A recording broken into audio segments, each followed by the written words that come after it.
and therefore there can be no negative impact on the water quality. If you want to stretch it to that, to the water quality regulations. The HEC also circulated a memo dated September 11th, 2018, and in that memo they asserted that they had discussions with the air quality group of the NJDEP, and that based upon those alleged discussions, there would be VOCs that may be generated from the heater that might be insignificant to some people, but also might impact other people. They also asserted that the carbon dioxide generated from the facility could potentially impact macroinvertebrates present in streams. Could you speak to that, Mr. Protector? Yes, and I believe I answered this in my letter of September 25th in response to the September 11th memo. And basically, as an air quality expert, we follow the recommended procedures by the US EPA, adopted by the NJDEP, and the air quality assessment performed took into consideration the potential for pollutant emissions from small boilers associated with the heater. And the model screening procedures are those recommended by the NJDEP using the US EPA's model, and to determine the potential emissions and the potential impact on air quality. And again, I feel like I need to remind you that the DEP has already determined that the proposed heater is an insignificant source, will not impact air pollution, and doesn't require a permit. And again, the assessment we performed shows the insignificant level of localized pollutant concentrations at the 5 receptors. And the source emissions of both the other pollutants that are in addition to major source emissions, those pollutants that do not have standards were assessed. And the air quality results clearly, again, show why the DEP does not consider the heater a significant source, which then means it doesn't require a permit. And as I stated earlier in testimony, we also addressed the emissions, including any emissions of volatile organic compounds and carbon dioxide, and these also will not have any impact on existing air quality levels and do not require a DEP permit, and therefore they do not have any potential negative impact on existing water quality levels because of the minor, insignificant, negligible amount of air pollution being generated by the heater. I think you already responded to this in the course of your testimony, but just for clarification, Mr. Ploussis in his September 6th review letter indicates that he wasn't clear on what subjective criteria was used to determine the maximum concentrations of pollutants emitted from the heater. Could you just please clarify that to the extent it hasn't been clarified up until this point? Okay, well, I think I did mention that the air quality study followed the US EPA and NJDEP criteria for modeling. We used the emission factors from the US EPA, and as indicated in my report, we used the DEP's risk screening model to calculate the concentrations at each of the receptors, and the results of that assessment in Table 2 of the report show that the small boilers are not going to be an impact, or create any impact. And the EPA's AP42 document is what's considered a conservative document in terms of pollutant emissions. So if you utilize those emission factors and do not show an impact, there is a certain amount of safety factor built into those emission rates. And once again, Mr. Plousis asked in his letter, also dated September 6th, that the heater will emit any odors. I do think you addressed it, but just for clarification, can you respond to that? Yes, I did mention that there will be no odors emitted from this facility, and that includes both the regulator and the heater. In that same letter, dated September 6th, Mr. Plousis lists 14 toxic air pollutants and then asks if any of those pollutants will be emitted by the heater. He also asked whether if any of those pollutants will impact nearby farm animals or crops. Could you respond to that question? Yes, the list of toxic air pollutants in the comment letter will not be heated by this, will not be emitted by the small combustion units in the natural gas heater. The majority of those pollutants listed are not applicable to natural gas-fired boilers, and only there are 3 of the VOCs listed, formaldehyde, benzene, and naphthalene, will not be emitted by the heater with proper combustion temperatures being maintained, and that will be maintained through equipment monitoring by the New Jersey Natural Gas. The potential emissions of VOCs were evaluated in the emissions assessment in the report, and they were also addressed as negligible. Mr. Plousis also circulated a review letter dated September 10th, 2018, and in that letter he indicates that there may be emissions from the heater which through water vapor precipitation and atmospheric disposition will find their way into the Willowbrook and its tributaries that may also impact drinking water of the swimming river reservoir. And he asked that you provide testimony confirming that these C1 waters will not be degraded. Okay. Again, this is another response that I believe I addressed earlier. And, based on the findings of the air quality study, again, it's my expert opinion, there's no potential for any project air pollutant impacts on water quality through atmospheric deposition.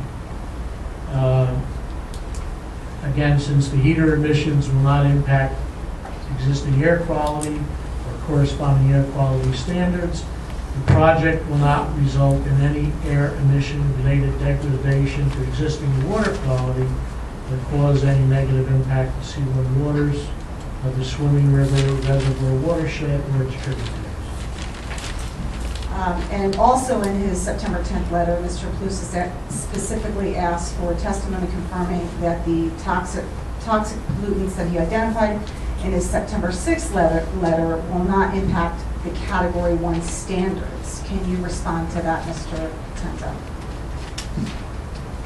Yeah, as I previously indicated, the heater does not emit any of these hazardous air pollutants under normal operating conditions and proper combustion temperature.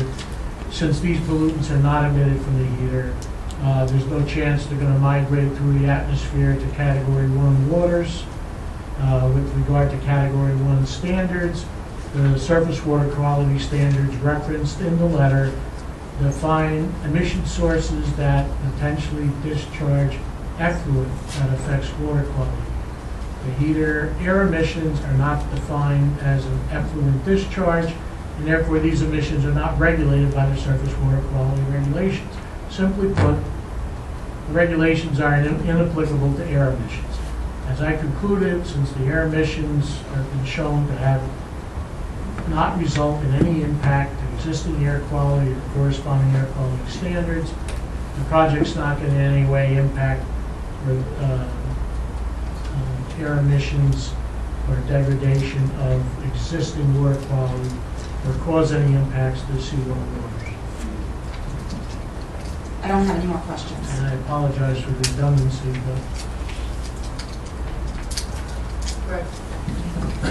Excuse me. Do we have one heater here or three heaters? One heater. One heater. Why are there 3 stacks?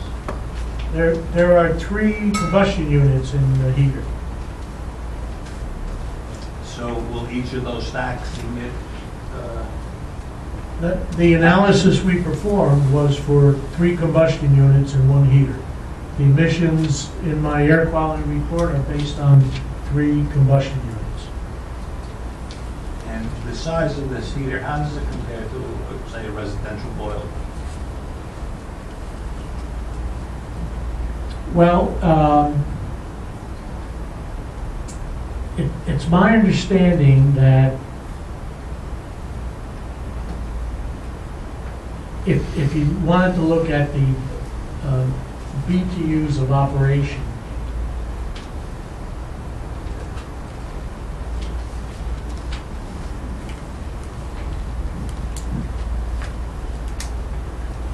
it's the equivalent of about 8 standard size home boilers. They operate in the same way, except that the heater is just controlling temperature. There's no forced hot air. It's not like that type of design. And the heater is just designed to maintain the temperature that it's set at, which will be set for proper combustion. And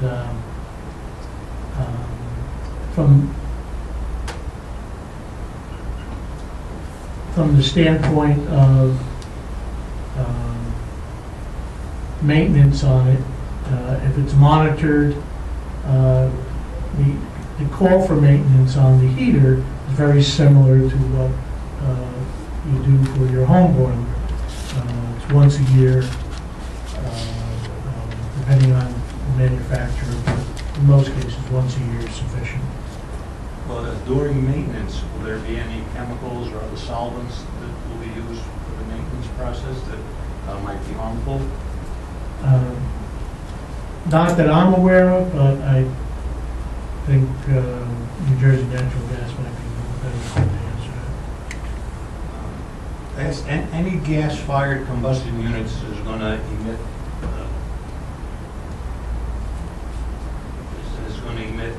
smoke.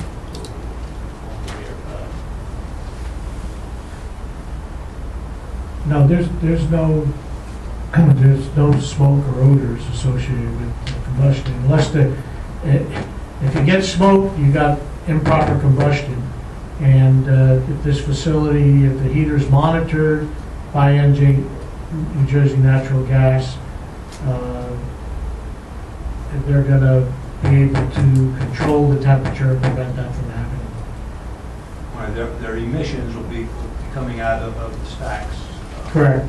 On the cedar. The amount of the emissions may or may not have pollutants in them. This particular heater that is used, are there other models or other manufacturers that would produce less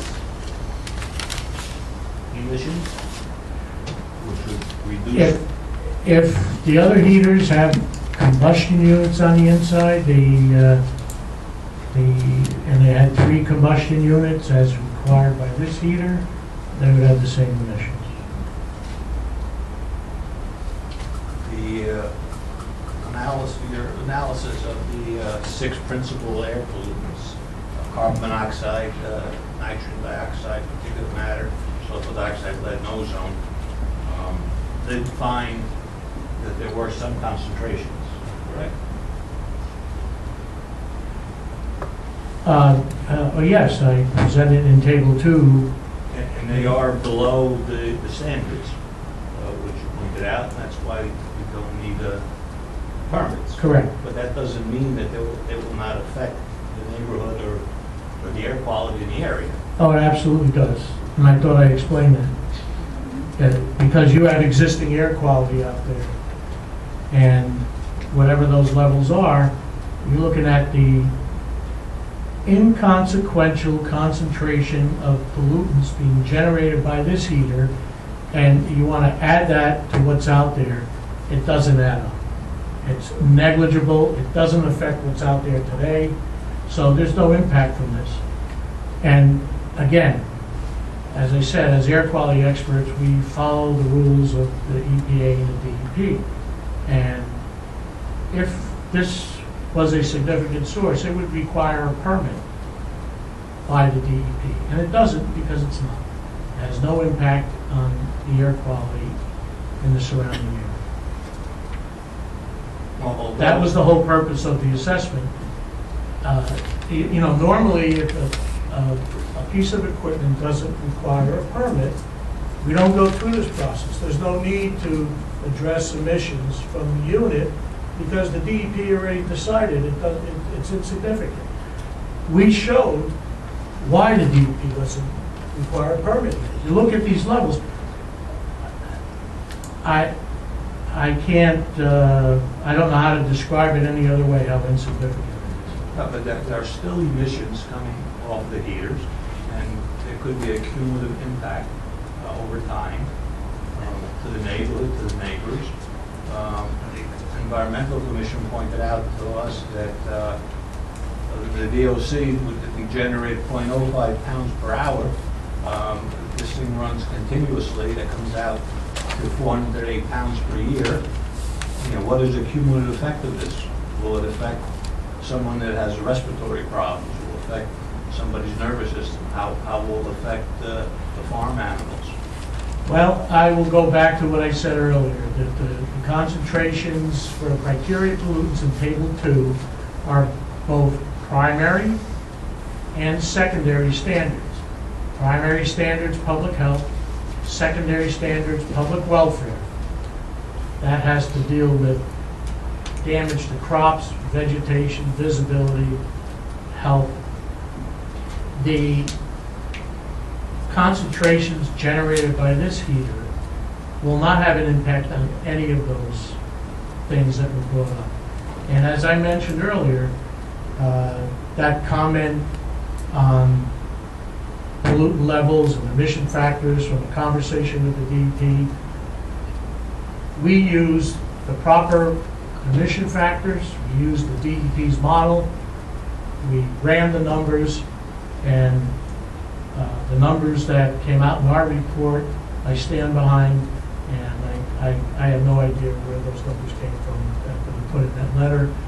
We don't deal with conversations, we deal with documented emission factors.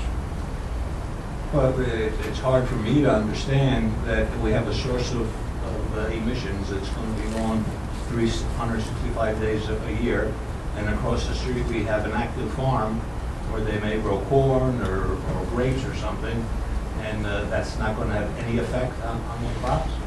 That's absolutely correct. The EPA set, and the state, the EPA sets the standard, the state adopts the standards, the NJDEP enforces them, and based on their methodologies for calculating impact, there will be no impact on either the primary or secondary pollutant standards, and therefore the list of things that the secondary pollutant standards are aimed at protecting will be protected. Thank you. Can I ask a question? Sure. So, I think I understand clearly how this operates, but I just want you to maybe confirm it for me, or put it into a different perspective for me. At the end of the day, this is a heater heating water that is heating the gas pipes. Is that correct? It's heater heating the gas pipes. And how does that compare to, say, a commercial or an industrial heater in a building, say like a Vonage, for example, or a building that size?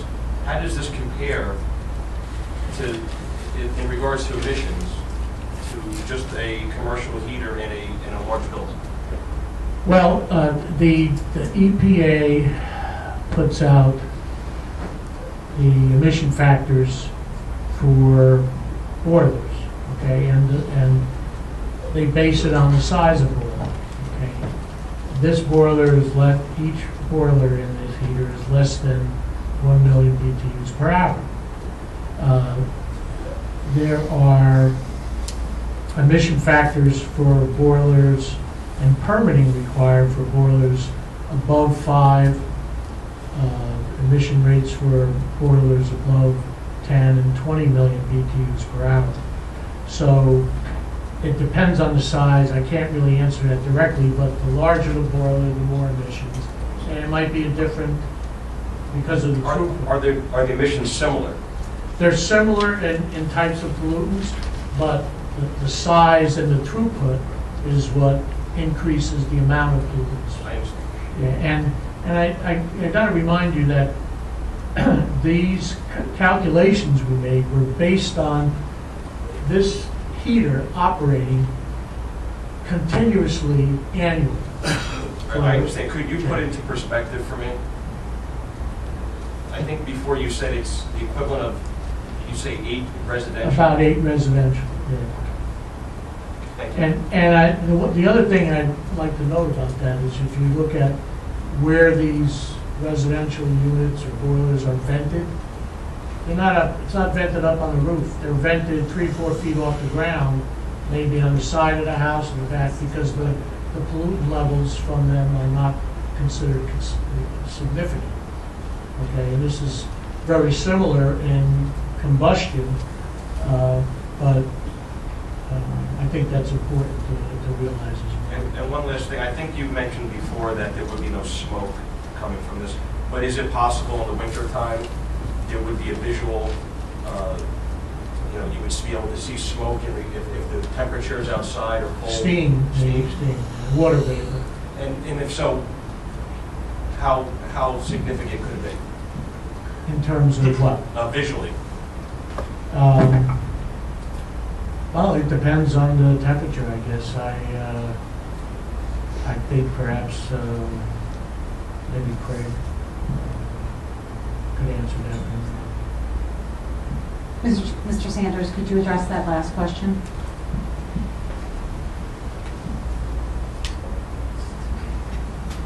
The question is about condensation. Right? These heaters, and again, we are not allowed by code and by EPA to have any visual emissions. So there will be no visual. There won't be any plumes of steam coming out like a smokestack or a steam engine or things like that. So you won't see white billowing smoke. You won't see any dark smoke. You may see the change in temperature, but there won't be any steam generated from the heaters. Thank you. Thank you.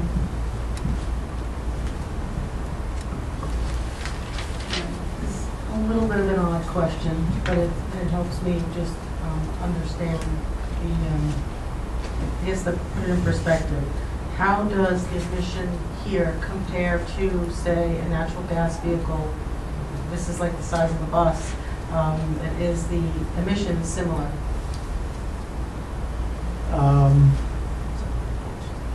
That I don't really know. I've not looked at that comparison. Mr. Potenta, I have a question. Something that jumped out at me, there was a list of either elements or bad stuff in the air that you were asked to say, would any of this stuff get emitted? And I thought you mentioned two things, that as long as this thing was continually monitored, that would not be emitted. Correct. Would you repeat what those two things were, and what would happen if it wasn't continually monitored? Yeah, there were 3 pollutants actually. It was benzene, naphthalene, and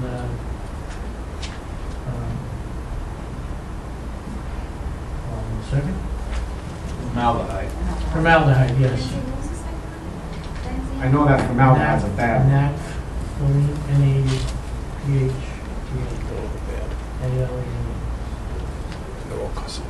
Okay. What I tried to say earlier is that the VOC emissions, we analyzed those, and the VOC emissions were determined to be negligible. With improper combustion, it's possible that some of that negligible VOC emissions, which may be one of those three pollutants, or all three of those pollutants. That's, But they are, the emission levels for those pollutants are magnitudes, hundreds of thousands below the criteria pollutants that we looked at.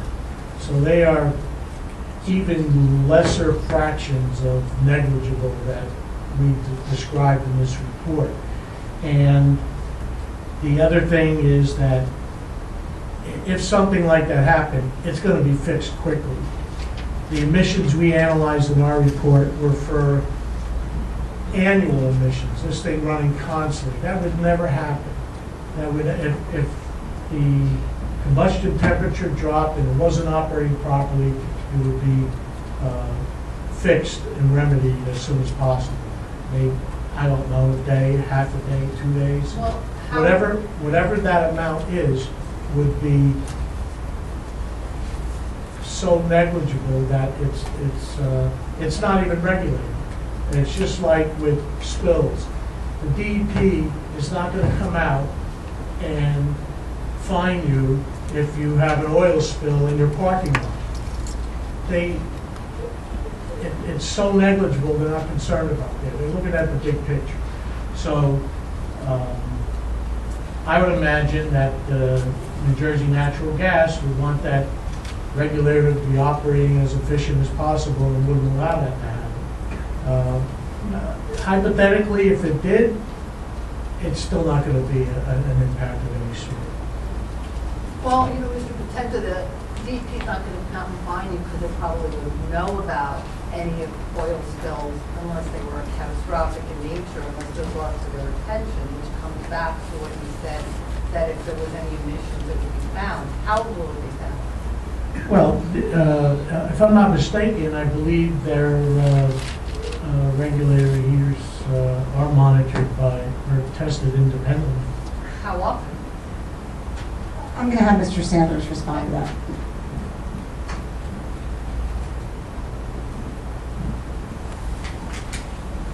The heaters are maintained by a third party annually. Our maintenance personnel monitor.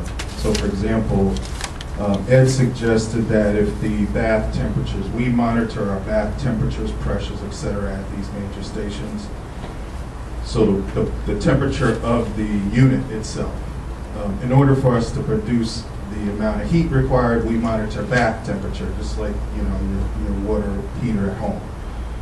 If we see that temperature is dropping, we would dispatch one of my crews to the site to take a look and recalibrate that system. So it's not a situation where it's hit or miss. We're monitoring these locations, the temperature, water bath temperature, How etc. often? This is continuous. So you're monitoring The the main- water temperature continuously. Yes. How often is the air quality being tested? The air quality is part of the initial calibration. So when you calibrate your units, you do your annual maintenance. That's when your emissions are tested. We also do, so at that time, you're looking at your values. You lost me, right? So. During our annual I- maintenance, we calibrate the So units. yearly, you're So going to on- test the air quality? On a yearly basis, we test the levels of the heaters. So all the emissions are tested at that time. We're also subject to inspection from the DEP. They're throughout our system, so we may have a town that comes out or that does the inspections as well. But they're monitored again on a continuous basis. They're tested annually and calibrated. So the answer to my question is unless the water temperature drops yearly, you do an air quality test to determine if emissions are problematic in some way. Is that correct? That's correct. So the statement is that annually we calibrate. These units don't go out of calibration. We check them monthly for maybe visible components or temperature, but the units themselves are calibrated annually. So it could be if there was a problem the entire year, Mr. Potenta, before it came to anybody's attention, No. that dangerous emissions don't? No, that's, what I'm saying is that the continuous monitoring is how you determine whether or not your unit is operating properly. So you set it initially on an annual basis. If you see that you have high temperatures, low temperatures, any variance from the initial set points, then we come out and respond to that. So it's not if we get out of balance that we're sitting for an entire year until we check it. So, Fred, if, what I suspect, right, is that if the water temperature is accurate, is where they want it to be, and they assume the unit is functioning properly, is that true?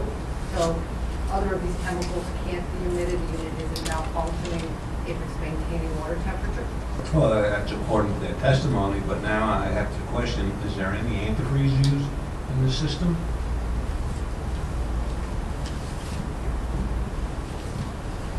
Mr. Sanders? In this particular system, we use propylene glycol, which is antifreeze, yes. Isn't that toxic? It's a sealed unit. There's really no refill, no leaking that would occur during the normal operation of the unit. Is it possible to have a leak? Anything's possible, yes.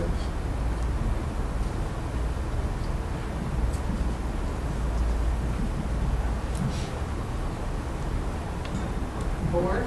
No, Miriam and Greg, did you have more? I don't know.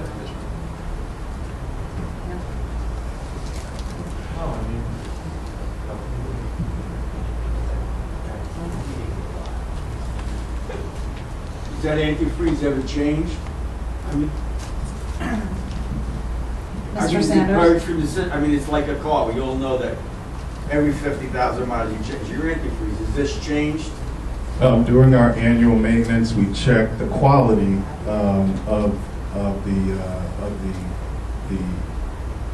all the components, the inhibitors, the glycol, etc. We top off or replace depending on what the status is. But you wouldn't change it you would change it on an annual, or you wouldn't? It would be based on the degradation. So if it's warranted, it would be. It's not like a car. Probably every 5-year thing you do that, or? It depends on the unit. It could It's be corrosive. We all know that that's corrosive antifreeze. well.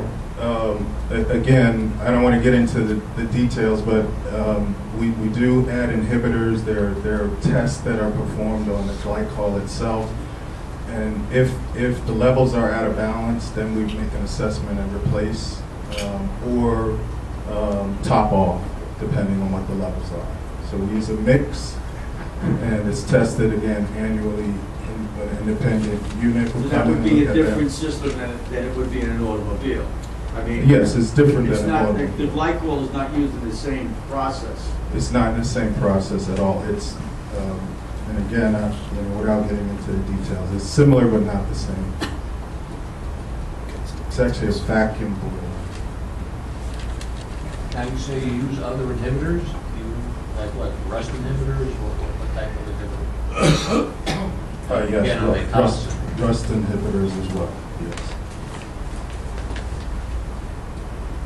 That's the answer to the second question, though. Are they toxic? Yes, are they toxic? I can't answer that right now, but we can get that answer for you. But again, remember, the system is a sealed system. It's not purged or drained unless there's an issue, like the gentleman suggested earlier.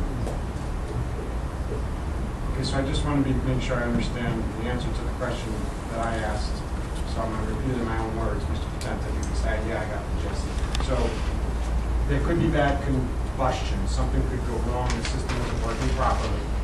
And if that's the case, 3 of these VOCs could possibly be emitted, but the amount is so insignificant that by the time that they responded, it should have no issue whatsoever with any crops, specifically grapes, or anything else in the area. Is that what you're testifying? That's correct. And I'll add that that emission level could persist for an entire year and still not have any impact on the surrounding community. Okay, because one of the main reasons I think that we're here in the first place is because the utility has stated that the current temporary system that we have at Vonage is a problem because it's not very efficient and needs to be monitored frequently, correct? So if it is a monitoring situation, we need to be assured that it's going to be taken care of if there is a problem. And we've already heard that the current system isn't very efficient and it's difficult to monitor. So I understand that's why I'm bringing up this question. Right, and I think the continuous monitoring of the system to ensure it's operating properly goes a long way to eliminating any concern about that hypothetical situation from occurring.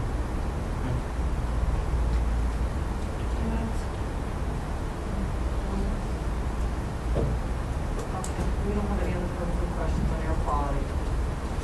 I want to ask you, you have 2 more witnesses? I do. Approximately how long do you think each witness, without questions, needs to testify? Could you speak into the mic, please? Approximately how long do you think each witness, without any interruptions, would need to finish their testimony?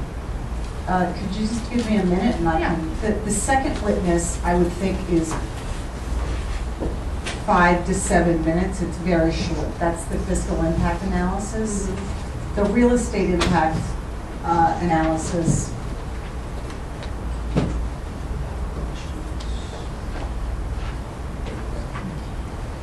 30 or 35 minutes And those are the only other 2 witnesses that you have? this evening. My last witness would be our planner.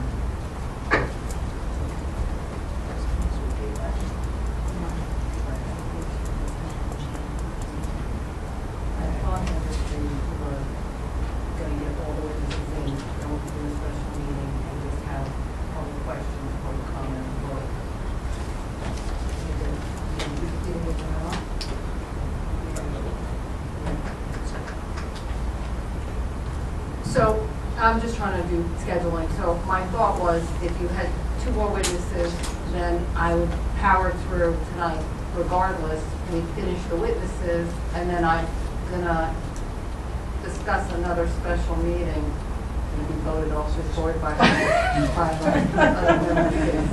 Then I'm going to have another special meeting where we would then have public comment, public questions, and vote. But we're not going to be done with your witnesses no matter what. That's correct, but I hate saying it's just the planner, but I think that it's planning testimony. It won't be nuts and bolts of what we're doing. Why don't we, it's 9:15, why don't you put on, I guess, Mr. Otto, right? He's going to be your longer of the witnesses. We'll finish his testimony tonight, and then we'll adjourn for tonight. And then we'll discuss whether we're going to add a special meeting where you can finish your 2 witnesses. We'll then do all the public comments and questions and have a vote. That would be my intention if everything stayed on schedule, and then we would wrap it up in 1 meeting. That would be great. Does everyone agree?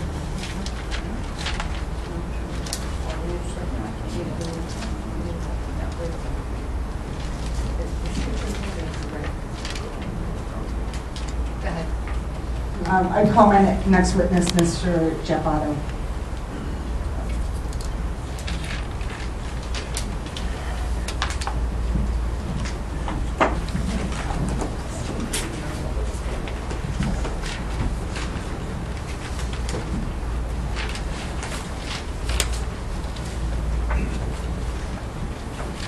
Mr. Otto, could you provide the board with your background in terms of educational and work experience in the field of real estate valuation? Could you spell your last name? OTTEAU.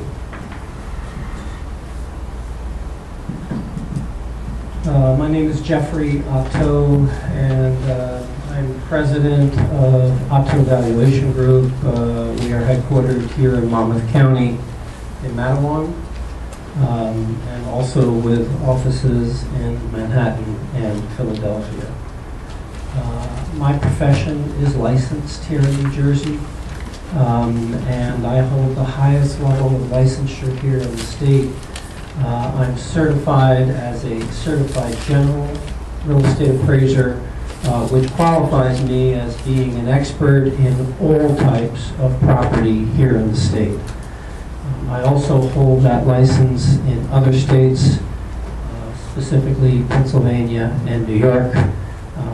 Attaining that license requires a very rigorous protocol of educational background, experience ratings, as well as testing. I've held that license for approximately the last 25 years. I've been involved in this work now for more than 40 years. I have been qualified as an expert at all levels in the court system, from federal down through superior and bankruptcy. I've testified in Washington, D.C., and have also been qualified as an expert in real estate valuation, stigma effects, market analysis, at hundreds of municipal boards here throughout New Jersey. I've also testified before the Senate here in New Jersey and the Assembly on important matters that relate to real estate, including the effects of Hurricane Sandy along shore property valuations, and on other topics as well. I provide my work to a wide range of clients. Mr. Otto, I'm going to stop you. Does the board have any questions for Mr. Otto? Is there any objections to accepting him as an expert? Okay. Before you go any further, though, I do, after consulting with the board's attorney, I want to put on the record, so I am a principal in a company that has hired Mr. Otto for appraisals as experts in tax appeal proceedings. I have personally never spoken to Mr. Otto, but I don't perceive that I have any conflict, but in abundance of caution, I'm disclosing it on the record. Do you have any objections to my?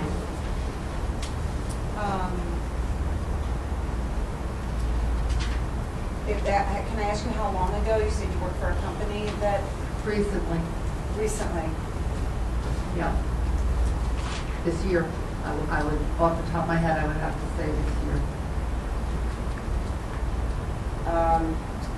Can I confer with the board attorney on this? Do you see any conflict? If you want to ask her more, she says she hasn't had any personal contact with the witness. From my perspective, because of that, it clearly needs to be disclosed, and she's done that. It's up to you. If she has conflict. She does not, and I concur.